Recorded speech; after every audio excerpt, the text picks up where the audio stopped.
आज के इस वीडियो में बात करते हैं कि होम्योपैथिक ट्रीटमेंट अगर आप ले रहे हैं तो कैसे पता चले कि वो मेडिसिन काम कर रही है कि नहीं कर रही है। इसको पता करने के लिए होम्योपैथी में कुछ लॉ हैं, उसी लॉ की बात करते हैं कि कैसे पता चले और क्या क्लियर कट इंडिकेशन है कि होम्योपैथिक दवा जो आप ले रहे हैं वो काम कर रही है या नहीं कर रही है।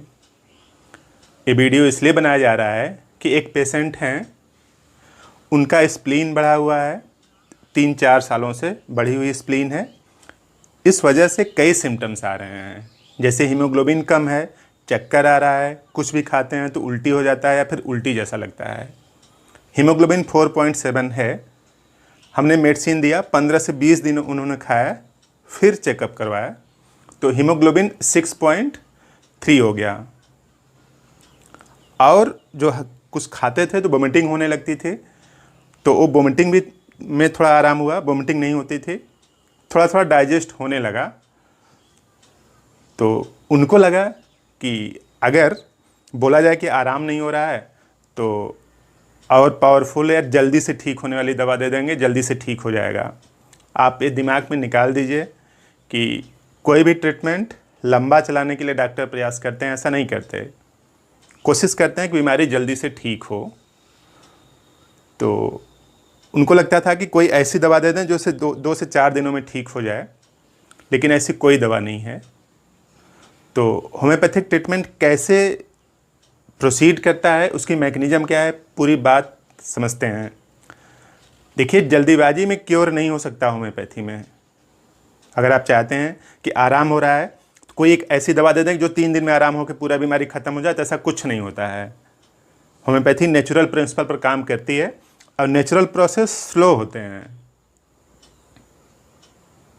तो उन्हीं के लिए ये वीडियो बनाया जा रहा है, या उन्हीं जैसे और लोगों के लिए वीडियो बनाया जा रहा है।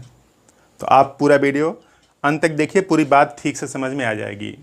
तो देखिए, होम्योपैथी में क्या है कि एक प्रिंसिपल है उसका, weaker dynamic affection is permanently extinguished by stronger one if latter in very similar in manifestation and deviating in kind.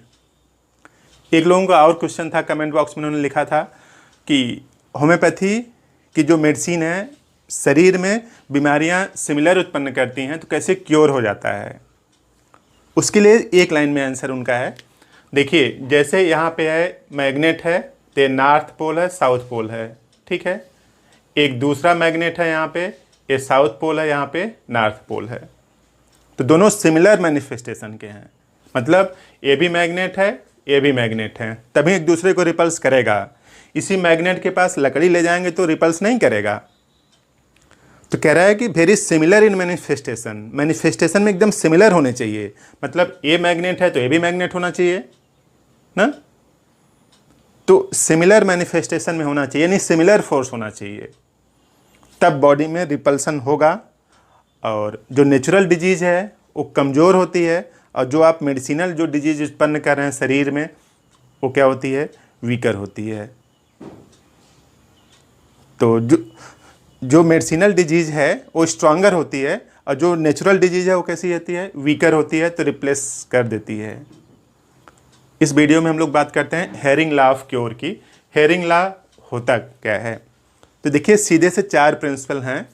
तो पहला है इस तरह से, from most important to least important, यानी आराम किस तरह से होगा, मोस्ट इंपॉर्टेंट से लीस्ट इंपॉर्टेंट। और बॉडी का सबसे इंपॉर्टेंट पोर्शन क्या है, ब्रेन है, सबसे इंपॉर्टेंट है। उसके बाद जितने भी हैं, लीवर, किडनी, स्प्लीन, जितने भी आप जान रहे हैं सब कम इंपॉर्टेंट हैं। सब इंपॉर्टेंट हैं लेकिन एक most important to less important. तो देखिए, from most important to least important की तरफ प्रोसीड करता है। तो जैसे लीस्ट इंपॉर्टेंट की अगर बात किया जाए तो यहाँ पे क्या है, लीवर है, किडनी है, हार्ट है, स्किन है।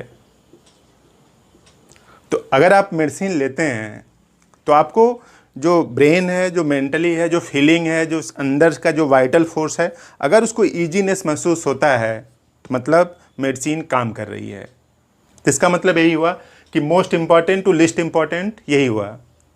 यानी सबसे पहले आपको आराम कहाँ दिखेगा, जो फीलिंग है, जो सेंसेशन है, जिसको वाइटल फोर्स बोलते हैं, उसको आराम लगेगा, उसको रिलैक्स लगेगा, शरीर हल्की होगी। अगर ऐसा महसूस हो रहा है तो समझ लीजिए जो भी मेडिसिन आप ले रहे हैं वो मेडिसिन काम कर रही है।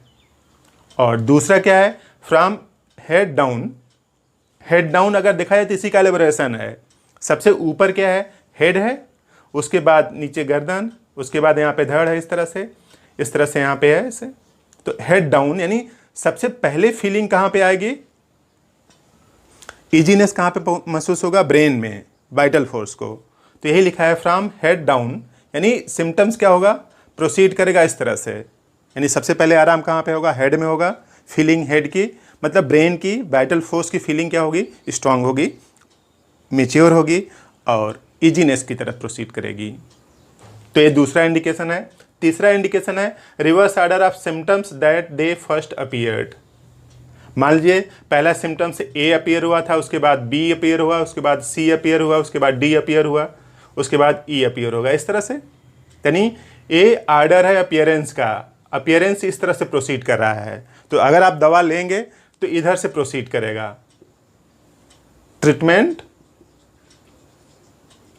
ट्रीटमेंट अगर आप लेंगे तो पहले ए सिम्टम्स कम होगा, उसके बाद ए कम होगा, उसके बाद ए कम होगा, फिर ए कम होगा, फिर ए कम होगा।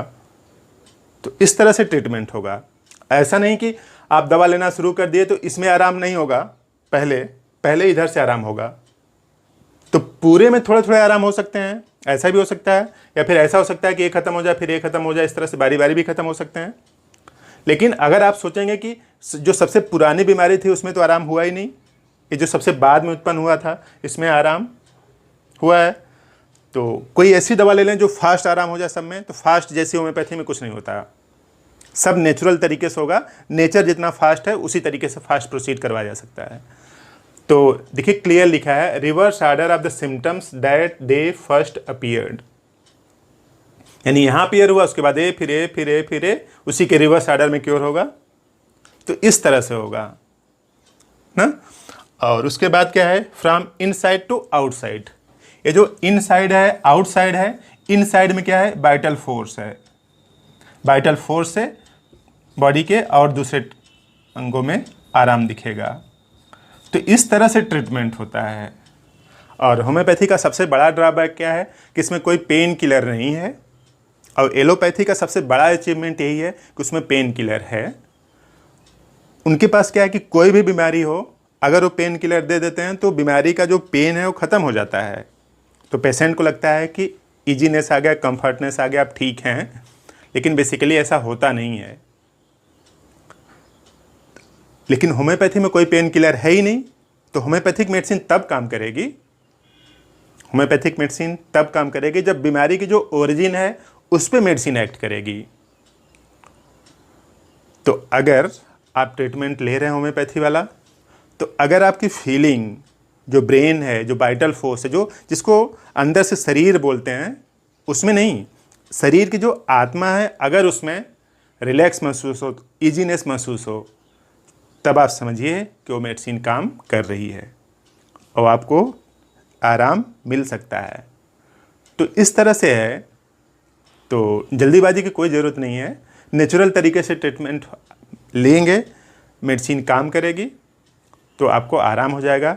और जल्दीबाजी अगर करते हैं तो अगर बार बार आप बोलते हैं और कुछ छिपाते हैं, कुछ लोग आराम होने के बावजूद भी छिपाते हैं उसको, ये भी उनका मेंटल सिम्टम्स है, इस पर भी होम्योपैथी दवा है। तो आराम है तो उसको नहीं बताएंगे कि आराम नहीं हुआ।